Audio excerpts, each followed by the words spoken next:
Hi అండి, నమస్తే. Welcome back to my channel. నేను మీ శ్రీదేవి. నేను బాగున్నాను. మీ అందరూ బాగున్నారా? ఈరోజు model V neck body part cutting and stitching చూపించబోతున్నాను. Only body part cutting and స్టిచ్చింగే చూపిస్తున్నానండి ఈ వీడియోలో. మొత్తం ఫ్రాక్ స్టిచ్చింగ్ అంతా చూపించాలంటే వీడియో అనేది బాగా లెంతీగా అయిపోతుంది. సో మీకు చూడడానికి బోర్గా ఉంటుంది, నాకు కూడా వాయిస్ ఓవర్ అంతా ఒకసారి ఇవ్వాలంటే కష్టం అయిపోతుంది.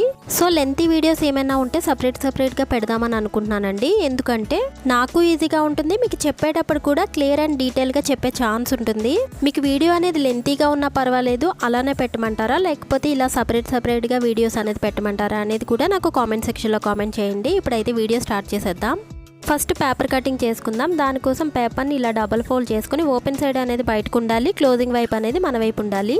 Body full length 13.5 inches, 1 inch మార్జిన్తో కలుపుకొని 14.5 ఇంచెస్కి ఒక మార్కింగ్ అనేది చేసుకోవాలి. షోల్డర్ లెంత్ వచ్చేసి 14 ఇంచెస్ అండి, అందులో హాఫ్ 7 ఇంచెస్కి మార్కింగ్ చేసుకుంటున్నాను. ఎందుకంటే నేను బ్యాక్ నెక్ అనేది ఫుల్ క్లోజ్ చేసేస్తున్నాను, అందుకే మన షోల్డర్ ఎంత ఉంటే అంత పెట్టేసుకోవాలి. తర్వాత ఆర్మ్ హోల్ డౌన్ కూడా 7 ఇంచెస్కే మార్కింగ్ చేసుకుంటున్నాను. షోల్డర్ లెంత్ ఎంత పెట్టుకుంటున్నామో ఆర్మ్ హోల్ డౌన్ కూడా మనం అంతే పెట్టుకోవాలి. చెస్ట్ లూజ్ అనేది 9 ఇంచెస్కి చేసుకుంటున్నాను, అంటే టోటల్గా 36 ఇంచెస్ అండి. అందులో 4th పార్ట్ 9 ఇంచెస్కి అయితే మార్కింగ్ చేసుకోవాలి. మార్జిన్ కోసం 2 ఇంచెస్కి ఎక్స్ట్రా అనేది మార్కింగ్ చేసుకుంటున్నాను. తర్వాత ఆర్మ్ హోల్ కార్నర్లో 1.5 ఇంచెస్కి ఒక మార్కింగ్ అనేది చేసుకొని ఆర్మ్ హోల్ డౌన్ వచ్చేసి 7 ఇంచెస్ తీసుకున్నాం కదా, అందులో హాఫ్ 3.5 ఇంచెస్కి ఒక మార్కింగ్ అనేది చేసుకొని ఈ మార్కింగ్ దగ్గర నుంచి ఆర్మ్ హోల్ రౌండ్ అనేది తీసుకోవాలి. హిప్ లూజ్ 32 ఇంచెస్ అండి, అందులో 4th పార్ట్ 8 ఇంచెస్కి మార్కింగ్ అనేది చేసుకోవాలి. తర్వాత ఈ మార్కింగ్స్ కలుపుకుంటూ క్రాస్గా ఒక లైన్ అనేది డ్రా చేసేసుకోవాలి. అలానే మార్జిన్ లైన్ కూడా ఇప్పుడే డ్రా చేసేసుకోవాలి. ఇప్పుడు నెక్ విడ్త్ 3.5 ఇంచెస్కి ఒక మార్కింగ్ చేసుకోవాలండి. తర్వాత షోల్డర్ ఎడ్జ్లో ఒక 1/4 ఇంచుకి ఒక మార్కింగ్ అనేది చేసుకొని షోల్డర్ పైనుంచి మార్కింగ్ దగ్గరికి డౌన్ చేసుకుంటూ రావాలండి. ఇలా చేసుకోవడం వల్ల షోల్డర్ షేప్ అనేది పర్ఫెక్ట్గా వస్తుంది. తర్వాత బాడీ పార్ట్ ఎడ్జ్ మార్జిన్ దగ్గర ఒక 3/4 ఇంచుకి ఒక మార్కింగ్ అనేది చేసుకోవాలి. బాడీ పార్ట్ మిడిల్ నుంచి కూడా ఒక 4 ఇంచెస్కి ఒక మార్కింగ్ చేసుకుని ఈ రెండు మార్కింగ్స్ కూడా క్రాస్గా కలుపుకోవాలి. మార్జిన్ లైన్ దగ్గర మాత్రం స్ట్రైట్గా లైన్ అనేది డ్రా చేసేసుకోవాలి. ఇలా సైడ్స్ ఎందుకు క్రాస్గా కట్ చేసుకోవాలంటే మనం ఫ్రాక్ స్టిచ్ చేసిన తర్వాత సమానంగా ఉండాలంటే ఇలా కట్ చేసుకోవాలండి. మీరు ఎడ్జెస్ కట్ చేయకుండా ఒక ఫ్రాక్ అనేది స్టిచ్ చేసి చూడండి, ఖచ్చితంగా కిందకి దిగుతుంది. మీకు కొంతమంది ఫ్రాక్స్ చూస్తే అర్థమవుతుంది సైడ్స్ ఎందుకు కిందకి దిగుతుందంటే ఇలా ఎడ్జెస్ కట్ చేయకపోవడం వల్లే. ఇప్పుడు ఈ మార్కింగ్స్ ప్రకారం పేపర్ కటింగ్ అనేది చేసుకుంటున్నానండి. దీనికి నేను నెక్ అనేది కట్ చేయలేదు, ఎందుకంటే నేను ఫ్రంట్ అండ్ బ్యాక్ పార్ట్స్ రెండింటికి కూడా ఇదే పేపర్ని యూజ్ చేస్తాను. ఇప్పుడు లైనింగ్ అనేది డబల్ ఫోల్డ్ చేసి పెట్టుకున్నానండి. ఓన్లీ బ్యాక్ పార్ట్ ఒకటే కట్ చేస్తాను. దీనిపైన పేపర్ కటింగ్ పెట్టుకొని యాజ్ ఇట్ ఈస్గా మార్కింగ్ అనేది చేసేసుకొని కట్ చేసేసుకోవాలి.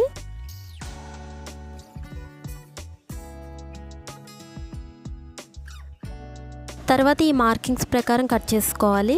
ఇప్పుడు నెక్ విడ్త్ 3.5 ఇంచెస్కి మార్కింగ్ చేసుకుంటున్నాను. అలానే నెక్ డౌన్ కూడా 3 ఇంచెస్కి మార్కింగ్ చేసేసుకుని రౌండ్ షేప్ అనేది తీసేసుకుంటున్నానండి. మీకు చెప్పాను కదా నెక్ అనేది నేను బ్యాక్ సైడ్ క్లోజ్ పెట్టేసుకుంటున్నానని, అంటే మనకి రెడీమేడ్ టాప్ లా ఉంటుంది. తర్వాత ఈ మార్కింగ్స్ ప్రకారం కట్ చేసుకుని పక్కన పెట్టేసుకుందాం. ఇప్పుడు ఫ్రంట్ పార్ట్ని ఏ విధంగా కట్ చేసుకోవాలో చూద్దామండి. ఇప్పుడు సేమ్ పేపర్తోనే ఫ్రంట్ పార్ట్ కూడా కట్ చేసేద్దాం. నెక్ విత్ 3.5 ఇంచెస్కి మార్కింగ్ చేసుకుంటున్నాను. నెక్ డౌన్ వచ్చేసి 6.5 ఇంచెస్కి స్ట్రైట్గా మార్కింగ్ చేసుకుంటున్నానండి. యాక్చువల్గా నా నెక్ డౌన్ వచ్చేసి 5.5 ఇంచెస్ అండి. ఇక్కడ నేను 1 ఇంచ్ ఎక్స్ట్రా అనేది పెట్టుకుంటున్నాను, ఎందుకంటే ఇది వీ నెక్ కాబట్టి నెక్ అనేది పైకి ఉంటే అస్సలు బాగోదండి, కొంచెం డీప్గా ఉంటేనే బాగుంటుంది. డీప్ అంటే మనం వేసుకుంటే అన్కంఫర్ట్గా అనిపించే అంత డీప్గా అయితే ఏముండదండి. సో నేను వేసుకున్న తర్వాత ఆ వీడియో కూడా మీకు షేర్ చేస్తాను, అప్పుడు మీకే తెలుస్తుంది. సో వీ నెక్ పెట్టినప్పుడు మన ఒరిజినల్ నెక్ కంటే ఒక 1/2 ఇంచ్ నుంచి 1 ఇంచ్ లోపు మీకు ఎంత కంఫర్ట్గా ఉంటే ఆ లెంత్లో పెంచుకోండి. ఇటువైపు ఏ విధంగా మార్కింగ్ చేసుకున్నామో అటువైపు కూడా నెక్ అనేది డ్రా చేసేసుకోవాలి.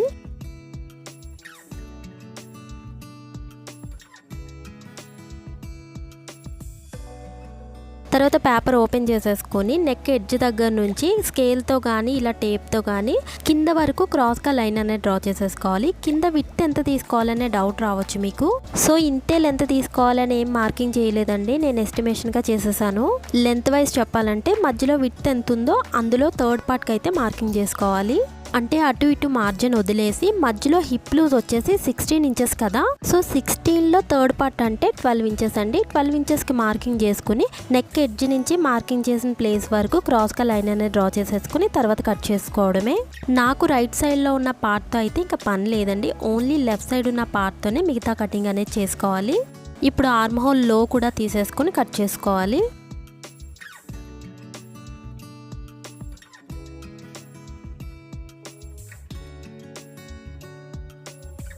ఫ్రంట్ పార్ట్ పేపర్ కటింగ్ అయిపోయింది కదా, ఇప్పుడు లైనింగ్ని మనం కట్ చేసేసుకుందాం. దానికోసం లైనింగ్ అనేది డబుల్ ఫోల్డ్ చేసి పెట్టుకుంటున్నానండి. పేపర్ కటింగ్ దీనిపైన పెట్టుకుని మార్కింగ్ చేసేసుకొని కట్ చేసుకోవాలి.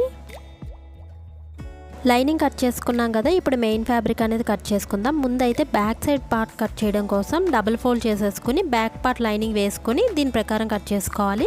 లైనింగ్ కంటే మెయిన్ ఫ్యాబ్రిక్ అనేది ఎప్పుడూ కూడా ఒక 1/2 ఇంచ్ ఎక్స్ట్రా అనేది కట్ చేసుకోవాలండి. ఎందుకంటే లైనింగ్ అనేది అటు ఇటు జరిగి ఎప్పుడైనా మెయిన్ ఫ్యాబ్రిక్ సరిపోకపోతే ఇలా ఎక్కువ కట్ చేసుకోవడం వల్ల మనకి అడ్జస్ట్ చేసుకునే ఛాన్స్ ఉంటుంది. తర్వాత ఫ్రంట్ పార్ట్ కట్ చేయడం కోసం క్లాత్ని డబుల్ ఫోల్డ్ చేసి పెట్టుకుంటున్నానండి. దీని మీద కూడా ఫ్రంట్ లైనింగ్ అనేది పెట్టేసుకొని ఫ్రంట్ నెక్ క్రాస్ ఉంది కదా, అదంతా కూడా యాజ్ ఇట్ ఈస్ కట్ చేసేసుకోవాలండి. మిగిలిన అన్ని వైపులా కూడా 1/2 ఇంచ్ ఎక్స్ట్రా అనేది పెట్టుకొని కట్ చేసేసుకోవాలి. మీకు వీడియోలో చూస్తే అర్థమవుతుంది. నెక్ షేప్ ఏ విధంగా వస్తుందో ఇక్కడ మీకు వీడియోలో అయితే చూపిస్తున్నానండి. సో నేను రైట్ సైడ్ పీస్ అనేది పైకి ఉండేలాగా పెట్టుకుంటున్నాను. ఇలానే పెట్టుకోవాలని ఏం లేదండి, లెఫ్ట్ సైడ్ పీస్ నన్నా పైకి పెట్టుకోవచ్చు. సో మీకు ఎలా బాగుందనిపిస్తే అలా పెట్టుకోవచ్చు. ఇప్పుడైతే స్టిచ్చింగ్ స్టార్ట్ చేసేద్దామండి. ఫస్ట్ అయితే బ్యాక్ పార్ట్ అనేది స్టిచ్ చేసుకుందాం. దానికోసం మెయిన్ ఫ్యాబ్రిక్ అనేది రైట్ సైడ్ పైకి ఉండాలి. దాని మీద లైనింగ్ పెట్టుకొని చుట్టూ కూడా కదలకుండా ఉండడం కోసం పిన్స్ పెట్టేసుకొని ఒక స్టిచ్ అనేది వేసేసుకోవాలి.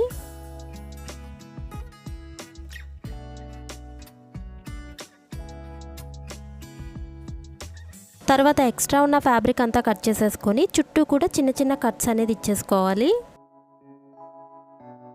ఇప్పుడు ఈ క్లాత్ని వెనక్కి తిప్పేసుకొని నెక్ చుట్టూ కూడా ఒక టాప్ స్టిచ్ అనేది వేసేసుకోవాలి.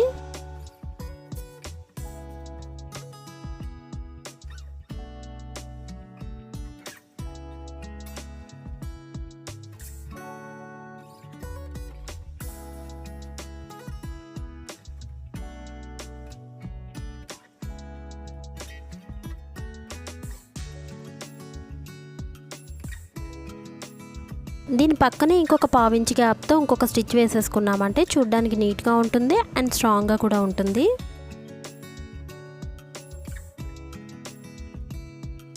నెక్స్ట్ స్టిచ్చింగ్ అయిపోయింది కదా, ఇప్పుడు లైనింగ్ అండ్ మెయిన్ ఫ్యాబ్రిక్ కదలకుండా ఉండడం కోసం పిన్స్ పెట్టేసుకుని చుట్టూ కూడా ఒక స్టిచ్ వేసేసుకుంటే మన బ్యాక్ పార్ట్ రెడీ అయిపోయినట్టే. ఇప్పుడు ఫ్రంట్ పార్ట్ని ఏ విధంగా స్టిచ్ చేయాలో చూద్దామండి. మెయిన్ ఫ్యాబ్రిక్ అనేది రైట్ సైడ్ పైకి ఉండాలి. దీని మీద లైనింగ్ అనేది పెట్టుకొని ఈ నెక్ క్రాస్ అంతా ఉంది కదా, చివరి వరకు కూడా మనం ఒక స్టిచ్ అనేది వేసేసుకోవాలి.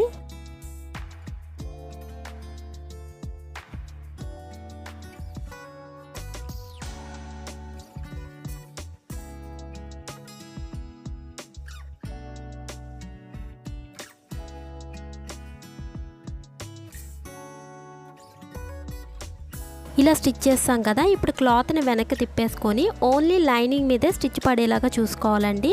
మెయిన్ ఫ్యాబ్రిక్ మీద స్టిచ్ పడిందంటే మనకి ఫోల్డ్ చేసిన తర్వాత స్టిచ్ అనేది పైకి కనిపిస్తుందండి, అందుకే లైనింగ్ మీదే పడేలాగా చూసుకోవాలి.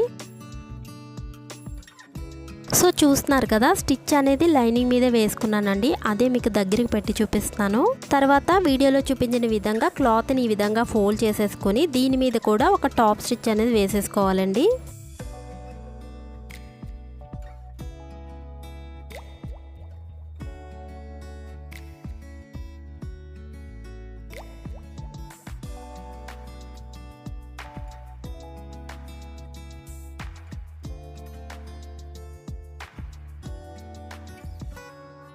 తర్వాత చుట్టూ ఒక స్టిచ్ అనేది వేసేసుకొని ఎక్స్ట్రా ఉన్న ఫ్యాబ్రిక్ అంతా కూడా కట్ చేసేసుకోవాలి.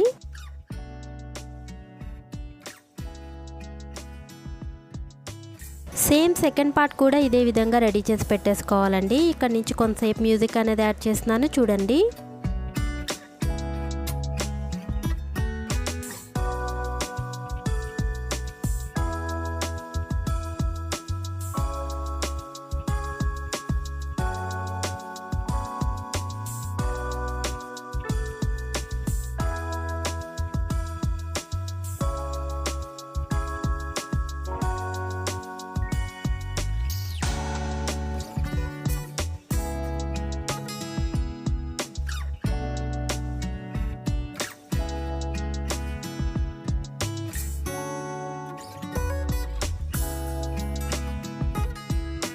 ఇలా 2 పార్ట్స్ రెడీ చేసుకున్న తర్వాత దీనికి లేస్ వేయాలనుకున్నానండి. సో లేస్ పెట్టి చూస్తున్నాను ఎలా ఉంది అనేది. నాకైతే బాగానే అనిపించింది, అందుకే వేసేస్తున్నాను.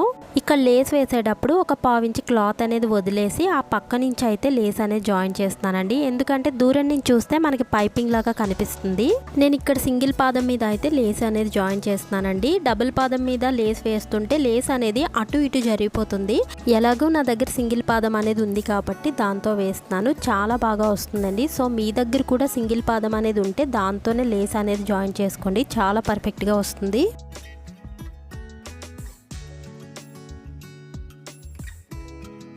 ఇలా చివరి దాకా స్టిచ్ చేసుకున్న తర్వాత లేస్కి అటు పక్కన కూడా ఇంకొక స్టిచ్ అనేది వేసేసుకున్నామంటే లేస్ అనేది పైకి లేవకుండా ఉంటుంది.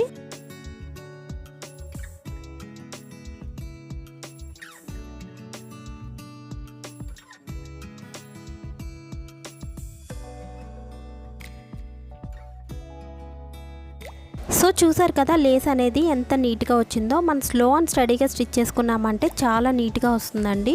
సేమ్ సెకండ్ పార్ట్కి కూడా లేస్ అనేది ఇదే విధంగా జాయిన్ చేసుకోవాలండి. బట్ చివరి దాకా వేయాల్సిన అవసరం లేదు. నెక్ వరకు ఎంత కనిపిస్తుందో అంతవరకే మనం లేస్ అనేది కట్ చేసుకుని జాయిన్ చేసుకోవాలి.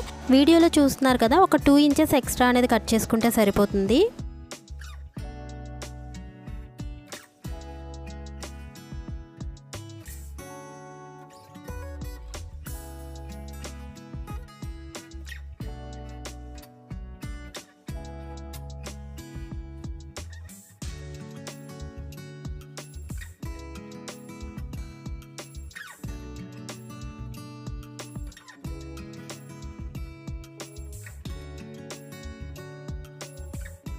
లేస్ జాయిన్ చేయడం అయిపోయింది కాబట్టి ఇప్పుడు ఈ 2 పార్ట్స్ కూడా ఒకదాని మీద ఒకటి పెట్టుకొని జాయిన్ చేసుకోవాలండి. అది కరెక్ట్గా ఉందో లేదో ఒకసారి చెక్ చేసుకున్న తర్వాత పిన్స్ అనేది పెట్టేసుకుని ముందు డౌన్ పార్ట్ దగ్గర అయితే మనం జాయిన్ చేసేసుకోవాలి.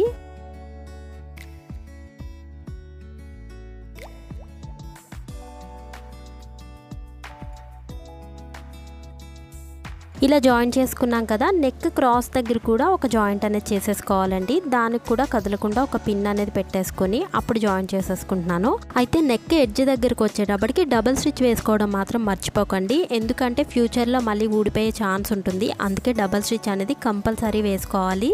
సో ఇక్కడితో వీడియో అనేది ఎండ్ చేసేస్తున్నానండి. నేను ఫ్రాక్ మొత్తం స్టిచ్ చేసిన తర్వాత ఒక షార్ట్ కూడా అప్లోడ్ చేస్తాను. ఈ వీడియో మీకు ఎలా అనిపించిందో నాకు కామెంట్ సెక్షన్లో కామెంట్ చేయండి. ఈ వీడియో కానీ మీకు నచ్చినట్టయితే లైక్ చేయండి, షేర్ చేయండి, కామెంట్ చేయండి. సబ్స్క్రైబ్ చేసుకోవడం మాత్రం మర్చిపోకండి. పక్కనున్న బెల్ ఐకాన్ క్లిక్ చేస్తే నా ఫర్దర్ వీడియోస్ అనేది మీకు ముందుగానే నోటిఫికేషన్ అందుతుంది. Thanks for watching this channel.